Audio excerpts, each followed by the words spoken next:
할렐루야. 네, 여러분 반갑습니다. 네, 사랑하고 축복합니다. 우리 옆에 분들 보면서 사랑하고 축복합니다. 이렇게 한번 인사하겠습니다. 네, 사랑하고 축복합니다. 네, 얼마나 반가우십니까?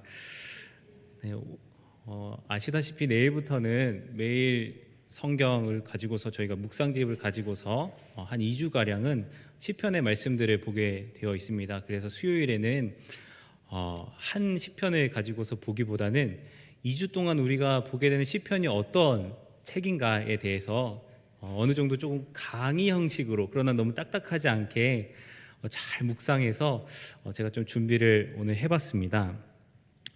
성경, 특별히 구약은 크게 세 부분으로 나눌 수 있습니다. 그래서 여러분들이 이렇게 필기를 하셔도 좋을 것 같습니다. 그래서 필기하실 분들은 필기하시고, 또 대부분의 분들은 머리도 또 좋으시고 기억력이 좋으시니까 기억하셔도 좋고 다시 보셔도 좋고 그럴 것 같습니다.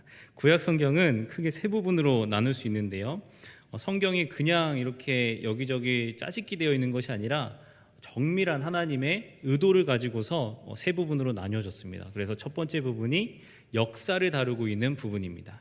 모세 오경부터 해서 역사서의 내용들을 가지고서 이것은 기초를 딱 놓는 거예요. 그래서 집을 세울 때 기초를 놓고서 하나님께서는 어떤 분이신가, 그리고 하나님께서 선택하신 사람들은 어떤 삶을 살아왔는가, 이것을 역사적인 내용으로 과거적인 시제로 말을 하고 있습니다. 그 다음의 내용이 어떤 거냐면은 오늘 살핀 시편, 그리고 아가서, 욥기와 같은 이 시가서라고 하는 그런 장르가 있습니다. 이 시가서는 어떤 책이냐면은 과거에 이 말씀하셨던 하나님, 모세오경이나 역사서에서 말씀하셨던 하나님에 대한 인간의 반응, 지금 내가 현재 이 삶에서 1인칭으로 말을 하는 거예요. 하나님에 대해서 고백하는 말, 찬양하는 말, 기도하는 말, 탄원하는 말을 현재의 시제로 말을 합니다. 그리고 나서 이제 뒷부분이 애언서들이 등장을 하죠. 그래서 하나님께서 주시는 미래와 장래의 소망, 그리고 심판에 대한 그런 메시지들이 있습니다. 그래서 구약 성경은 과거와 현재와 미래를 담고 있는 책이다, 이렇게 볼 수가 있고요. 특별히 오늘 살핀 이 시가서는 현재 성도들이 느끼고 있는 바들을 잘 다루고 있습니다. 이 시편에서 우리는 누구를 만나게 되냐면요, 이 역사서 가운데 다윗이나 이런 사람들을 보면은 대단해 보이고요, 우리가 범접할 수 없는 사람들처럼 보이는데요, 그런데 이 시편에 나와 있는 다윗이 1인칭으로 말을 하기 시작하거든요. 현재 내가 이런 것을 느꼈습니다, 현재 내가 이런 상황이었습니다 하나님 하면서 하나님께 자기의 상황과 감정들을 이렇게 토로를 해요. 그런 걸 보면서 야, 그래도 믿는 사람인데 그렇게 말해서 됩니까? 라는 심정이 들 정도로 이 다윗의 솔직한 마음들이 잘 드러나고 있습니다. 그래서 우리가 시편을 통해서 볼 때 때로는 역사서 가운데서 봤을 때는 정말 너무 훌륭한 사람들처럼 보였던 사람들조차도 시가서를 통해서 봤을 때 우리와 별 다를 바 없는 사람에 불과하구나라는 것을 우리가 깨달을 수 있습니다. 그래서 로봇처럼 막 딱딱 정해진 대로, 그리고 철인처럼 막 살아가는 사람이 아니라 좌충우돌하기도 하고, 때로는 감정이 거칠어지기도 하고, 좋았다가 흐렸다가 하는 모습들을 보면서 우리가 공감이 되는 거예요. 다른 구약의 책들은 하나님께서 백성들에게 말씀을 하십니다. 그런데 이 시편을 포함한 시가서들은 하나님의 백성들이 하나님께 말씀을 드리는 것입니다. 우리에게 말씀하시는 하나님에 대한 현재 이 땅에서 발딛고 살아가는 사람들의 반응이고 대답입니다. 그래서 이 시편이 참 이 구조 자체가 현재의 일이잖아요. 그래서 과거에 하나님의 놀라운 사랑도 있고, 하나님의 놀라운 약속들도 있고, 또 미래의 소망과 미래에 대한 여러 가지 미래의 약속들도 있는데, 그 약속들 가운데서도 사람이란 존재는 어떤 존재라는 거예요? 갈대처럼 흔들리는 존재다. 그리고 하나님께서는 그것을 인정하고 계신다라는 것을 보여주고 있습니다. 하나님께서는 우리의 이런 연약하고 흔들리는 모습조차도 귀하게 여겨주십니다. 이런 모습 모습조차도. 그런데 제가 이런 모습조차도라고 펜으로 이렇게 썼는데 설교문을 준비하면서 묵상을 하다 보니까 이런 모습조차도가 아니라 하나님께서는 이런 모습 자체도 사랑해 주시는 분이시구나 라는 것을 생각하게 되었습니다. 요즘은 별로 이렇게 앨범 같은 것들을 잘 정리하지 않잖아요. 스마트폰으로 찍으면 되니까. 근데 과거에는 앨범들이 다 있었습니다. 그 앨범들을 넘겨다 보면은 참 추억들이 많죠. 근데 때로는 이렇게 멋있게 정장을 하고 뭐 머리에 뭘 바르고 이렇게 정식적으로 사진을 찍기도 하지만, 그러나 대부분의 사진들은 어떤 사진이죠? 집에서 저도 동생이랑 같이 내복 입고서 장난치는 모습들, 머리에 까치집하고 있는 모습들, 막 동생 괜히 볼기를 이렇게 내복 벗겨가지고 막 장난스럽게 하는 모습들, 이런 모습들로 우리의 앨범들이 채워지고 있는 것을 보게 됩니다. 때론 까치집하고 울기도 하고 웃기도 하면서 사진 앨범들이 채워져 가고 그 사진 앨범들이 한 장 한 장 넘겨집니다. 마찬가지로 하나님께서는 때로는 우리의 모습들이 이 시편에 있는 모습들처럼 까치집하는 모습들, 그리고 울기도 하고 거칠어지기도 하고 좋았다가 흐렸다가 이런 여러 가지 모습들이 있음에도 불구하고 그런 것들을 잘 간직해 주신 거예요. 하나도 빠짐없이. 시편의 명칭은, 그래서 조금 시편의 명칭부터 저희가 좀 알아보기 원하는데요. 사실 시라는 번역보다는 찬양들이라는 번역이 더 맞습니다.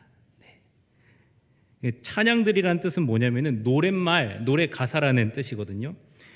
작년에 제일 인기 있었던 TV 프로그램이 뭐였죠? 미스터? 네. 네. 미스터 트롯, 또 미스 트롯, 이런 트로트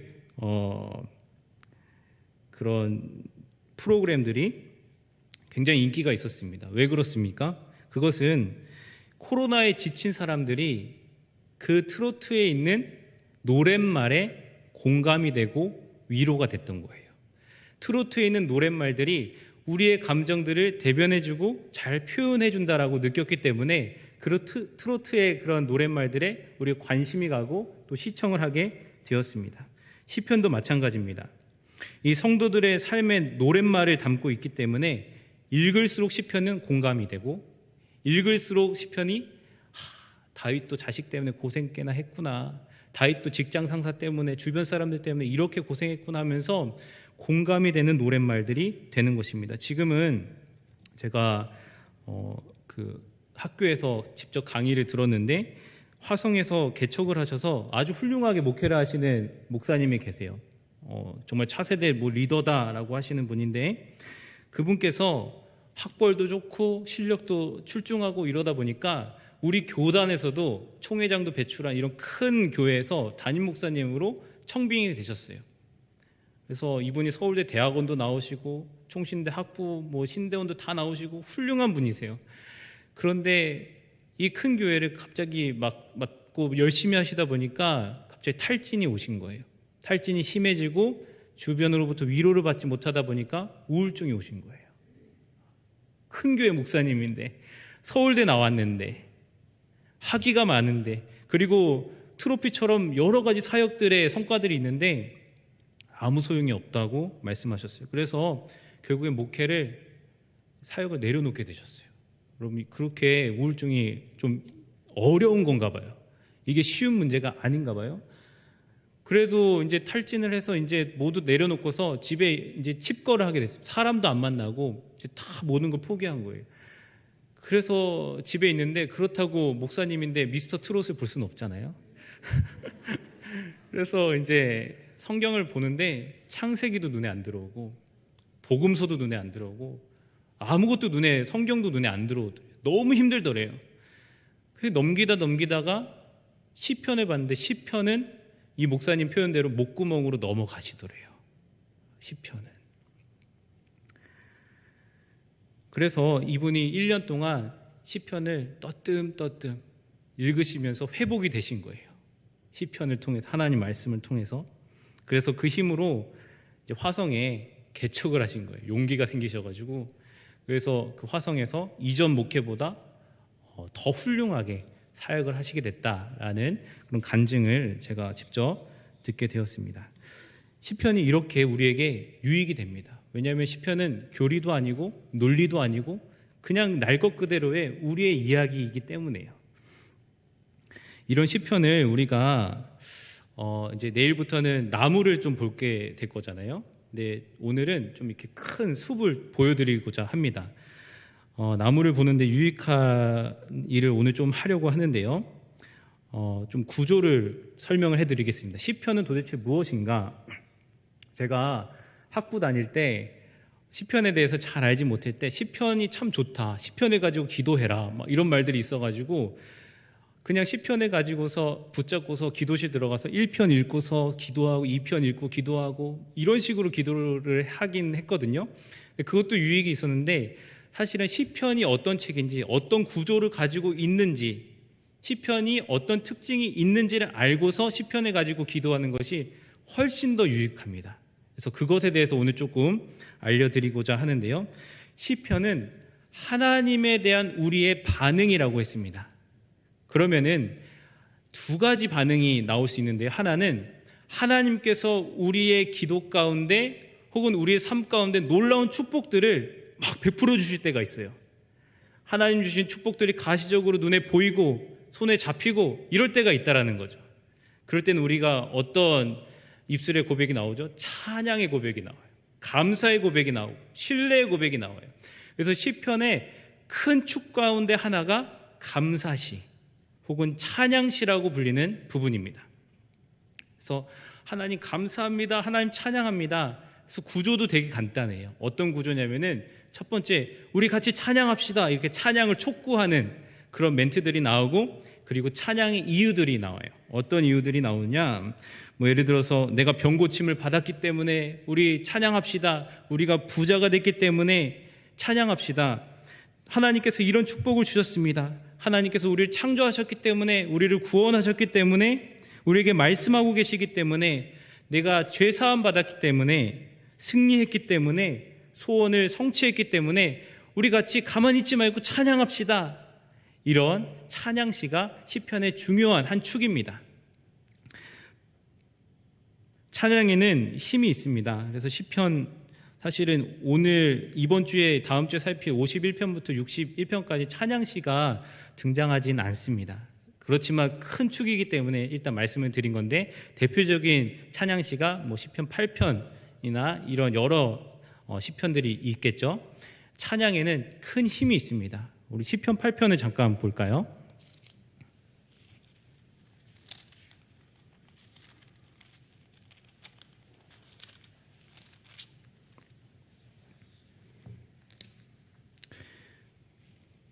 시편 8편에 보니까 2절을 함께 읽겠습니다. 시작.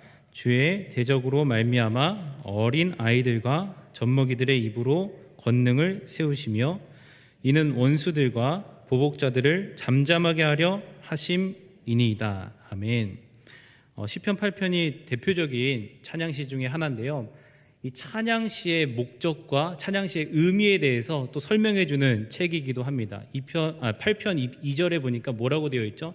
이 찬양을 왜 우리가 해야 하냐면은 찬양을 통해서 원수들을 대적할 수 있기 때문에, 원수들을 멸할 수 있기 때문에. 그런데 이 찬양이 높은 사람, 다윗과 같은 사람들의 찬양만 위력이 있고 놀라운 능력이 있는 것이 아니라, 누구의 찬양도 지금 능력이 있다고 말을 하고 있죠? 젖먹이들의 찬양들도 능력이 있다라고 말을 하고 있는 거예요. 그만큼 찬양이라는 것이 우리 가운데 얼마나 놀라운 능력을 가지고 있는지를 보여주고 있습니다. 그래서 우리 성도님들은, 제가 이 교회에 와서도 참 놀라고 감사한 게, 예배 때마다 찬양을 너무 아름답게 다 찬양단 수준으로 이렇게 불러주셔서 저도 참 위로가 되고 하는데, 왜냐하면 찬양 가운데 능력이 생기고, 찬양을 통해서 눈에 보이지는 않지만 원수들을 대적하고 원수들을 우리가 멸하고 있다는 것을 믿으시길 바랍니다. 그런데 여러분, 하나님께서 우리에게 항상 눈에 보이게끔 응답을 하시죠? 바로바로 응답하시죠? 네, 그렇지 않죠. 시편은 하나님이 우리에 대한 우리에게 베풀어 주신 것에 대한 응답이라고 했습니다. 하나님에 대한 인간의 응답인데, 하나님께서 눈에 보이게끔 응답해 주시면 찬양을 하면 되는데 그렇지 않은 경우들이 너무 많거든요. 때로는 하나님께서 침묵하시기도 하시고, 때로는 주무시는 것 같아 보이기도 하고, 때로는 나에게 무관심해 보이시기도 하고, 때로는 하나님께서 나에게 등을 돌리신 것 같기도 하고, 때로는 하나님께서 나는 더 이상 보시지도 않는 것 같은 그런 감정과 느낌들이 들 때가, 이게 다 시편에 나와 있는 솔직한 표현들입니다. 이런 하나님의 침묵 가운데도 우리의 반응이 있을 수 있다는 거예요. 그것이 시편의 큰 축, 사실은 시편 가운데 가장 핵심적인 축이라고 할 수 있거든요.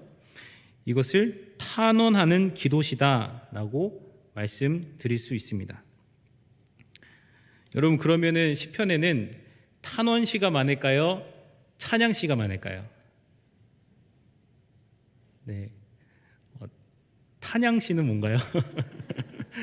네, 탄원시가 2배가량 더 많습니다. 네, 탄원시가 2배가량 많습니다. 여러분에게 누군가가 와서 여러분을 칭찬하는 말을 듣고 싶으세요? 아니면은 불평하고 원망하고 슬퍼하고 답답해하고 이런 말을 듣고 싶으세요? 당연히 칭찬하는 말을 듣고 싶으실 것입니다. 근데 또 제가 곰곰이 생각해 보니까 대상에 따라 또 다를 것 같아요. 예를 들어서 뭐 보통 별로 상관없는 사람들이 나에게 와서 한다면 칭찬하는 말을 듣고 싶겠지만, 자녀들이 수심에 가득 차 있어요. 말도 안 해요. 밥도 잘 안 먹고 그냥 방문 닫고 들어가서 나오지도 않아요. 그러면은 무슨 말이라도 좋으니까 좀 말 좀 해다오. 그래서 그 자녀가 와가지고, 엄마 나 사실은 학교에서 나 괴롭히는 막 거친 말을 써가면서 그놈 때문에 막 해가지고 내가 막 속에서 열불 천불이 나서, 내가 막 때로는 막 내가 엄마한테 정말 미안하지만 내가 진짜 옥상까지 올라갔다 내려왔다 막 이랬어. 근데 엄마는 들을 땐 가슴이 철렁 내려앉지만 듣고 나서는 다행이라고 생각을 하시겠죠. 다 어머님들이시니까 공감을 하실 겁니다. 마찬가지로 이 시편 가운데 찬양시보다 탄원시가 더 많고, 하나님께서 이 탄원시를 더 많이 이 시편 가운데 보존해 두신 이유가 무엇입니까? 하나님께서 우리를 어머니의 마음으로 또 아버지의 마음으로 바라보고 계시기 때문입니다. 이러한 탄원조차도 너무나 귀하게 보시고 있기 때문입니다. 탄원시는 찬양시에 비해서 조금 구성 요소들이 복잡합니다. 왜냐하면 말하는 사람이 감정 정리가 잘 안 되는 거예요. 이 말했다가 저 말했다가 막 하는데요. 물론 우리의 모습들도 다 그렇기 때문에 이해가 되실 거라고 생각이 됩니다. 그래도 탄원시의 대강의 구성 요소나 구조들을 조금 말씀드리는 것이 좋을 것 같습니다. 탄원시는 첫 번째로 하나님을 부르면서 시작을 합니다. 그래서 오늘 시편 50편 지난주부터 보면은 51편부터 시작을 했잖아요. 그때도 뭐라고 시작하죠? 1절에 하나님이여, 그리고 54편에도 하나님이여, 55편에도 하나님이여, 56편에도 하나님이여, 57편에도 하나님이여, 61편 하나님이여, 뭐 나의 하나님이여, 이렇게 말을 합니다. 그러면은 하나님으로 시작하면은 시편은 무엇이라고 생각하시면 되죠? 탄원시구나. 지금 뭔가를 탄원하는 시구나라고 생각하시면 됩니다.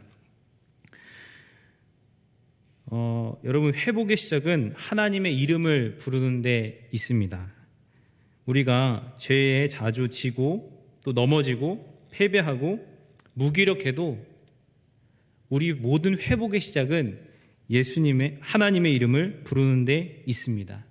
하나님의 이름을 부를 때 회복은 이미 시작되고, 구원은 시작되고, 또 은혜는 시작되고, 치유가 시작되고, 축복은 시작되는 것입니다. 그래서 상황과 상관없이 하나님의 이름을 부르다는 그 자체만으로도 너무나 훌륭하고 귀한 일인 것입니다. 이렇게 첫 번째로는 하나님의 이름을 부릅니다. 그 다음에 내 상황과 내 감정에 대해서 하나님께 토로하기 시작합니다.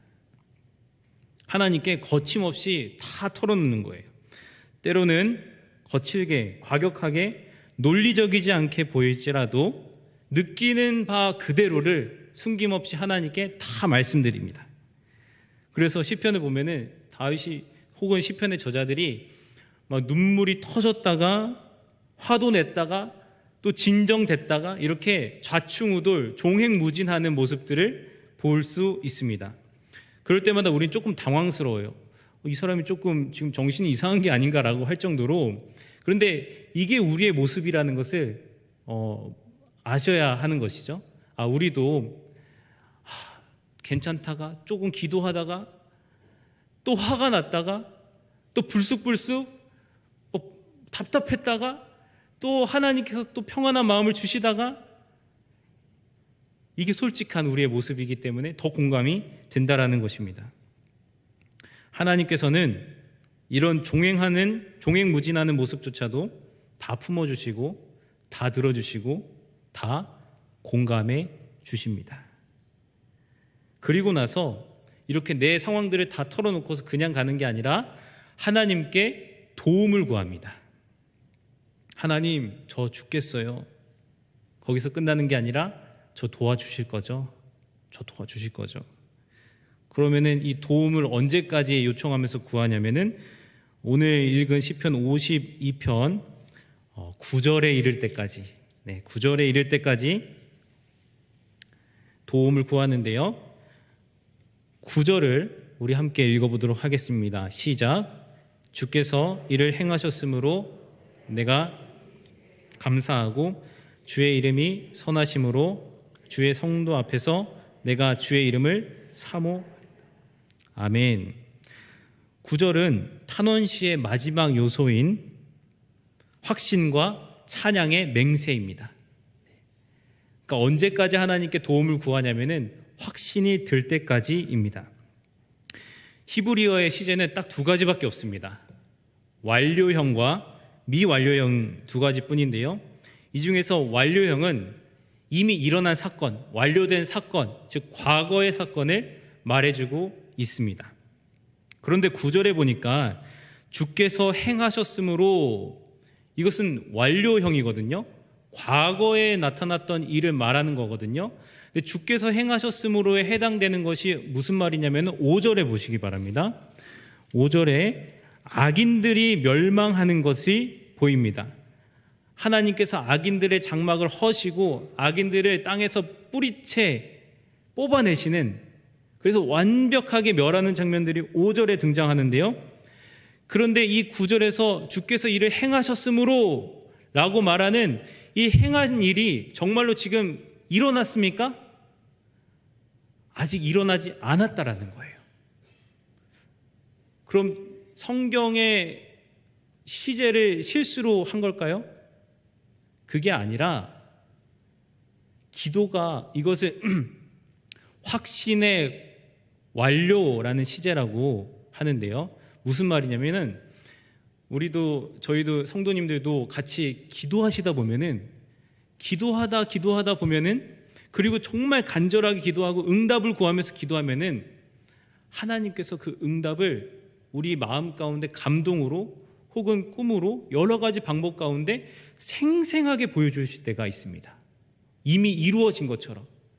그래서 어떤 사람은 그냥 이미 이루어졌습니다, 이렇게 무미건조하게 말하는 걸 시키는 분들도 있는데, 그렇다기보다는 하나님 앞에 정말 간절하게 모든 생사를 걸고서 기도하고 엎드리고 정말 눈물을 흘리고 하나님의 도움을 구할 때 하나님께서는 이 일이 아직 일어나진 않았지만 그것이 마치 이를 행하셨으므로 완료된 일처럼 느껴지게끔 하신다라는 거예요. 이것이 신학적인 용어로 확신의 완료다 이런 표현을 쓰는데요. 근데 이것은 우리가 신학적인 용어를 굳이 빌려오지 않더라도 우리 삶 가운데 그런 체험들과 경험들이 이미 다 있으실 거라고 생각이 듭니다. 그래서 기도가 엄청 깊어질 때 이런 확신의 완료, 주께서 행하셨으므로 이런 축복들이 생기는데요. 우리의 기도가 이 다윗과 같이 깊어지게 되시길 주님의 이름으로 축복합니다.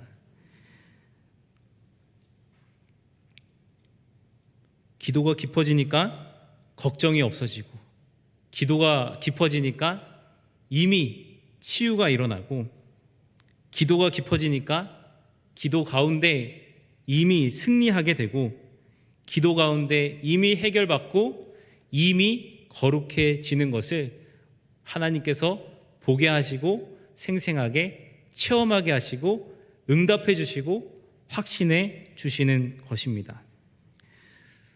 기도할 때 이런 생생한 응답을 기도할 때마다 체험하게 되시는 우리 모든 대강교회 성도님들 되시길 주님의 이름으로 축복합니다. 그리고 나서 탄원기도의 마지막 요소가 나옵니다. 그 요소는 찬양에 대한 맹세를 하는 거예요. 주께서 이를 행하셨으므로 너무 기쁜 나머지 하나님, 이제 내가 예배자가 되겠습니다. 하나님, 이제 내가 찬양하는 삶을 살겠습니다 하면서 하나님께 찬양의 약속을 드립니다. 예배의 약속을 드립니다. 오늘 살펴본 시편 52편은 교훈시와 탄원시가 섞여 있습니다. 시편이 150편인데요. 그 중에서 50편이 탄원시예요. 그러니까 엄청 많은 거죠. 그리고 한 30편가량이 찬양시입니다. 그리고 나서 나머지 시들이 이 찬양시나 탄원시에서 조금 파생된 시들이에요. 그 중에서 교훈시라는 것은 어떤 교훈들을 이렇게 말해주는데요. 우리 시편 52편에 보니까 마스길이라고, 다윗의 마스길, 이렇게 파란색 글자로 표제어가 되어 있는 것을 보실 수 있을 겁니다. 53편 또 보니까 마스길이라고 되어 있죠. 이것은 교훈하다라는 뜻이라서 마스길이라는 게 붙어 있으면 교훈을 나타내는 시구나. 그런데 그냥 교훈만 나타내는 것이 아니라 사실 탄원시의 한 부류로 이렇게 생각하시면 될 것 같은데요. 52편은 교훈시와 탄원시가 섞여 있습니다. 시편 51편부터 다음 주까지 살필 61편까지는 다윗의 시들이 많이 있습니다. 보통 시편이 150편 중에서 모든 시편을 다윗의 시로 알고 계신 분들도 종종 있는데, 다윗의 시는 한 73편이 다윗의 시고요. 그 중에서 다윗이 이렇게 찬양을 많이 하는데 그 사무엘 하나 이런 데에서 다윗이 실제적으로 역사적인 일 가운데 시를 지었던 것이 한 13편 정도 됩니다. 근데 놀랍게도 이번 주와 다음 주에 살필 이 시편들 중에서 7편이나 다윗이 역사적인 상황 가운데 있었던, 직접 지었던 그 시들이 포함되어 있습니다. 그래서 이렇게 시편들을 내일부터 또 다음 주까지 살펴보시면서 다윗의 그 상황들을 우리가 또 느껴보실 수가 있을 것 같습니다. 시편은 허공에 있는 시가 아니라 역사적인 사실을 담고 있는 시입니다. 시편은 저 멀리서부터, 저자로 따지면은 모세부터 시작이 돼서요. 그리고 솔로몬의 시편도 있고 다윗의 시편도 있고, 그리고 그 히스기야 왕의 시편들도 있고요.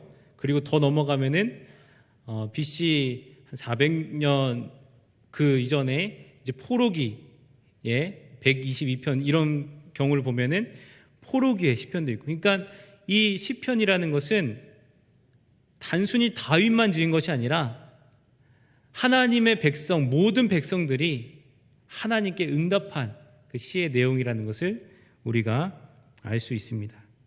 때로는 이름 모를 사람의 시들도 굉장히 많고요. 때로는 오랜 세월 동안 이 시편들이 기록되어 있는 것을 봤을 때 우리들도 우리의 하루하루의 삶과 고백과 기도와 찬양이 하나님 앞에 귀하게 보존되고 있고 하나님께서 귀하게 들으시고 반드시 응답하실 것이다 라는 확신을 가지시고 내일부터 다음 주까지 시편의 묵상들의 말씀들을 잘 살펴보시면은 큰 유익이 있을 줄로 믿습니다.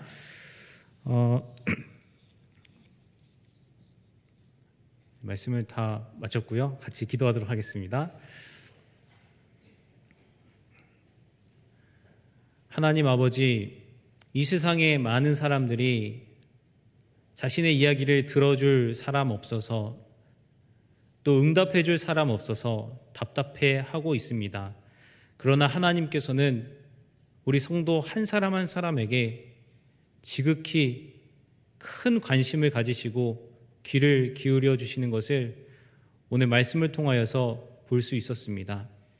하나님, 내일부터 다음 주까지 시편의 말씀들을 묵상하고 시편의 말씀들을 우리 삶의 복의 근원으로 삼고 나아갈 때에 하나님께서 동행하여 주시고 깨닫게 하여 주시고 하나님의 놀라운 은혜들을 부어 주시옵소서.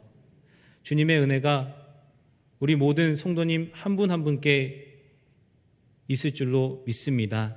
감사합니다. 예수님의 이름으로 기도합니다. 아멘.